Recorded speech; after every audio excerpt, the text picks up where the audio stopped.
छपरा विधानसभा की एक ऐसी विधानसभा जिसका जिक्र रामायण महाभारत में भी किया गया है, लेकिन उसके बाद भी विकास से कोसों दूर है। नारी शक्ति की बात करने वाले राजनेताओं का नारी सशक्तिकरण कितना प्रबल है, इसका अंदाजा इसी बात से लगा लीजिए कि अभी तक इस छपरा विधानसभा का प्रतिनिधित्व सिर्फ एक बार महिला विधानसभा सुंदरी देवी ने किया है। ऐसे में बीजेपी के पूर्व नेता डॉक्टर विजय रानी सिंह निर्दलीय तौर पर चुनावी मैदान में है। उनसे बातचीत की हमारे सहयोगी के राणा ने।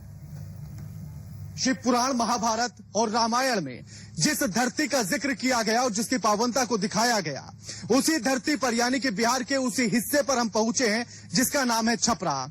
दूसरे चरण में वहां पर चुनाव होने हैं और उसी के चलते वहां निर्दलीय प्रत्याशी विजया रानी के पास हम पहुंचे और उनसे जानेंगे कि जिसका जिक्र ग्रंथों में किया गया, आखिर उस धरती में इतना पिछड़ापन क्यों है, विकास के वो आखिर क्यों कोसों दूर नजर आती है।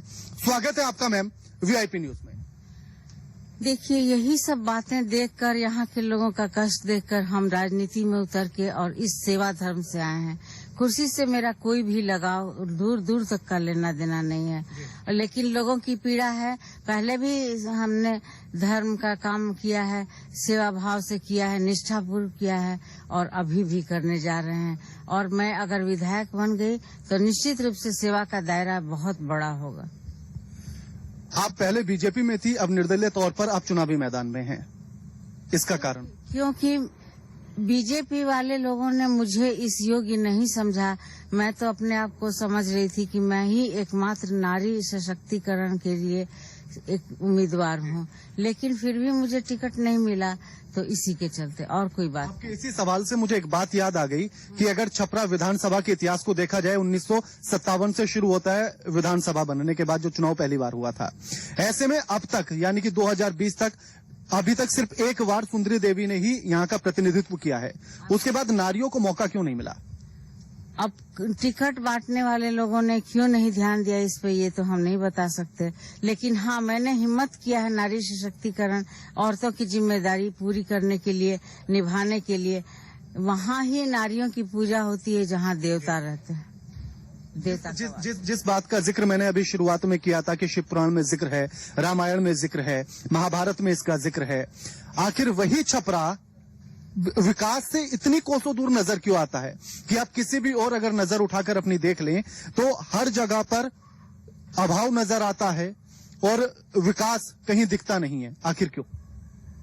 अब पता नहीं, परस्पर दोषारोपण तो मेरा राजनीति नहीं है। राजनीति का राजनीतिकरण करना भी मेरी राजनीति नहीं है। वह मात्र सेवा भाव है और इसको हम दूर करेंगे। जितना संभव होगा हम सेवा करेंगे लोगों के लिए, इसीलिए विस्तृत फील्ड चुना है। अभी जो सबसे बड़ी समस्या है, जैसे हमने जनता से बात की थी तो छपरा की जनता ने जो बताया उसका ये कहना है कि जल जमाव सबसे बड़ी समस्या, जलापूर्ति उससे बड़ी समस्या, सड़क जाम, बिजली, शिक्षा, स्वास्थ्य सेवा, ये तमाम ऐसी समस्याएं हैं जिससे हर रोज जनता दो चार होती हुई नजर आती है। अगर आप विधायिका बन जाती हैं तो उसके बाद आपके पास क्या रोड मैप होगा, क्या रणनीति होगी इन सभी चीजों से जनता को निजात दिलाने के लिए?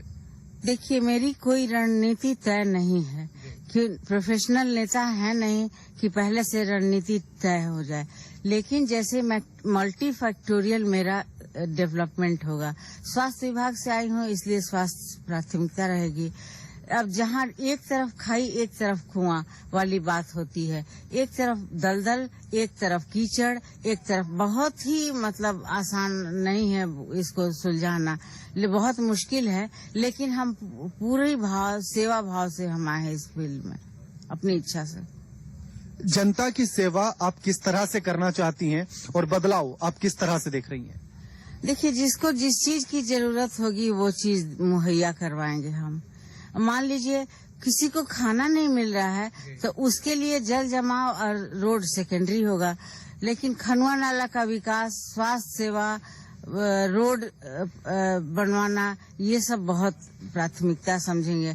शिक्षा, चूंकि यहाँ के लोग ही तो जाके दूसरी जगह पे इंफ्रास्ट्रक्चर बनाते हैं, खड़ा करते हैं, और यहाँ के लोग ही। लेकिन शिक्षा बहुत बड़ी जिम्मेदारी है जिसके चलते लोग बहुत दुर्दशा सर। अगर छपरा विधानसभा की मैं बात कर लूं तो छपरा विधानसभा शहरी क्षेत्र इसका ज्यादा बड़ा, यानी कि उसका दायरा ज्यादा बड़ा है। 40 लाख की आबादी 2011 की जनसंख्या के आधार पर अब और बढ़ गई होगी, लेकिन उसका भी 62% हिस्सा शहरों में रहता है। उसके बाद भी विकास में उतनी रफ्तार नजर नहीं आती जो आनी चाहिए थी शहरी क्षेत्र होने के हिसाब से। हाँ, आप बिल्कुल सही बोल रहे हैं, क्योंकि यहाँ के लोगों के जज्बा को देखते हुए और हमने तो हर जगह अपना अपना और प्यार पाया है और स्नेह पाया है और आदर पाया है, और हम क्या कहें। ऐसे ऐसे खराब सड़कों में हम गए हुए हैं कि जिसका वर्णन कहीं नहीं किया नहीं जा सकता है। प्रधानमंत्री नरेंद्र मोदी लगातार मंचों से जो कह रहे हैं कि विकास की गंगा को लेकर, नीतीश कुमार का भी ये कहना है कि उनके कार्यकाल में विकास की गंगा बही है। वही विकास की गंगा छपरा से दूर क्यों है? अब ये तो वही लोग जाने, हम नहीं बता सकते कि, लेकिन मेरे ऊपर अगर आएगा दायित्व तो हम इसको पूरा समुचित सेवा भाव से निर्वाह करेंगे। इतना पक्का है मेरा। आप जनता के बीच में लगातार जा रही हैं, दौरे कर रही हैं, चुनाव प्रचार चल रहा है। जनता के बीच में जाने के बाद आपको सबसे अधिक क्या कुछ नजर आता है कि जनता की उम्मीदें क्या कुछ हैं?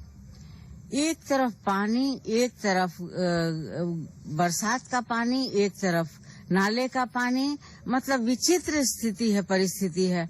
हम तो समझते नहीं है कि कैसे वहाँ के लोग रहते होंगे। इतनी दुर्गंध, इतनी बदबू। अब किसी को नहाने के लिए अगर बाथरूम तक नहीं मिल पाए, किसी को टॉयलेट जाने के लिए औरत को अगर अलग से बाथरूम न हो, अलग से क्या कहीं सामूहिक मतलब भी न हो, तो वो क्या करे। ऐसे में एक बड़ा सवाल बिहार में ये उठ के नजर आता है कि विकास को लेकर हर कोई अपने अपने दावे पेश कर रहा है। हर किसी ने अपना एक मुद्दा भी चुन लिया है। जैसे आप उपेंद्र कुशवाहा की बात करने लगे, उन्होंने शिक्षा को उठा लिया है। तेजस्वी यादव की बात कर लें तो वो रोजगार को समझने लगे हैं। वहीं अगर आप एनडीए में आ जाएं तो वहां भी तमाम चीजें गिनाई जा रही हैं, चाहे फिर वो किसानों की दोगुनी आय कर देने की बात क्यों ना हो या रोजगार की बात क्यों ना हो। आपकी नजर में विकास की परिभाषा क्या है जो आप जनता को समझाना चाहती हैं? जनता जब शिक्षित होगी तभी इसका समर्थन करेगी, और शिक्षित अशिक्षा यहाँ का बहुत बड़ा योगदान है। पॉलीथीन ये वो, मतलब क्या कहें, यहाँ के लोगों की दुर्दशा इतनी खराब हालत है कि सड़क पे जाना मुश्किल है। शुक्रिया मैम आपका हमारे साथ ये तमाम बातचीत करने के लिए और ये तमाम मुद्दों पर आज बातचीत करने के लिए। जिस तरह से विजया रानी बता रही थी कि अगर छपरा के अंदर देखी जाए तो तमाम समस्याएं देखी गई। वो जब जनता के बीच में गई और वहां जाकर उन्होंने जानने की कोशिश की कि आखिर समस्याएं क्या हैं, तो जनता के बीच से भी वही आवाजें उठकर निकलकर सामने आई कि जल जमाव की सबसे बड़ी समस्या, रोड की समस्या, बिजली की समस्या, पानी की समस्या, शिक्षा की समस्या और स्वास्थ्य की समस्याएं। जिस तरह से हम जिक्र भी लगातार करते आ रहे हैं कि अगर यहाँ के सदर अस्पताल को देख लिया जाए तो वो पूरे छपरा की वानगी अपने आप बताने लगता है कि आखिर छपरा के हालात है क्या कुछ। उन्होंने कहा कि अगर ये जिम्मेदारी मेरे कंधों पर आती है और विधायक बनके में इस क्षेत्र का प्रतिनिधित्व करने का मौका उनको अगर मिलता है तो वो इस दुर्दशा को बदल देंगी और जनता में जिन चीजों की जरूरतें नजर आती है उनको पूरा किया जाएगा। कैमरामैन राकेश के साथ के